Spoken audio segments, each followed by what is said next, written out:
8 წელი ვიყავი ბატონო მიზნე გაზეთი-ალია საინფორმაციო განყოფილების რედაქტორი. იქიდან რომ წამოვედი არ ვიცი როგორ გამიჭირდა ვერ წარმოვიდგეთ. ღამეები არ მეძინა რომ არ მინდოდა რომ გათენებულიყო. აი ისეთი რთული იყო ძალიან დიდი ხანი ვერც წერტილი დავს ვერც გადავფურცლე. საერთოდ ვერაფერს ვეღარ ვაკეთებდი იმდენად გამიჭირდა ისეთი რთული იყო მაგრამ. იცი რა არის ეს შიშის მომენტი არის მე მქონდა. მას რაღაცა განსაკუთრებულ სიკარულ დაბარაკო. მე ვფიქრობდი მაგალითად იმეჯში განსაკუთრებით იმეჯში მქონდა ეს იმიტომ რომ იმდენ რა ქვია კულტურის სამინისტროდან წამოსვლა არ იყო რთული იმიტომ რომ 107 ლარი მქონდა ხელფასი ახლა და იქ თუ გამოიქცე იქამდე როგორ არ გამოიქცე ეს მეკერსო მაგრამ თქვათ იმეჯში ხო სადაც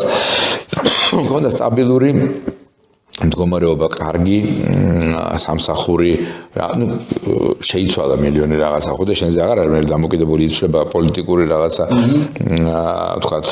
მოვლენები და ეს აისახება მე შენზე მაგრამ ვფიქრობდი სულ რომ როგორ შეიძლება რომ მე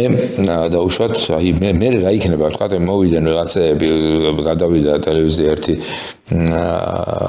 ხელისუფლებიდან მეორეს ხელში და ხვდები რომ შენი დღეები აქ დათვლილია და აი მე რა მოხდება რომ აი დილას რო გაიღვიძებ და აქ რო არ ახარ მოსასვლელი და ეს კარები რო არ უნდა გაიღოს რასაც მიეჩვიო თქვათ ამ 8 წლის მანძილზე და არ შეხვა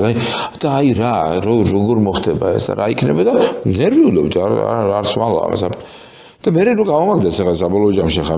რაც ისაც ვიცოდი ხო და თან არ ვერჩი ბევრჯერ მithქვამს მე რომ აბსოლუტურად არ ვერჩი იმ ჯამედელ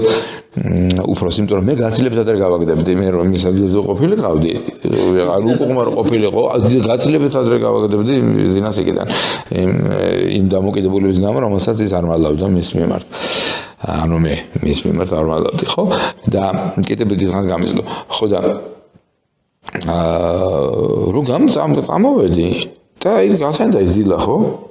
როცა უნდა წავშვა აი ის მეშინოდა და გავიღვიძე და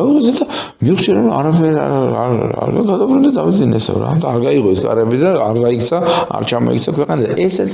მივხვდი იმის რომ კარგა ასაკში ვიყავი ხო არ იყო ტრაგედია არ არის თავარი არის ადამიანი იყოს ჯანმრთელი და ოჯახი წევრები ახლობლები ყავდეს ჯანმრთელად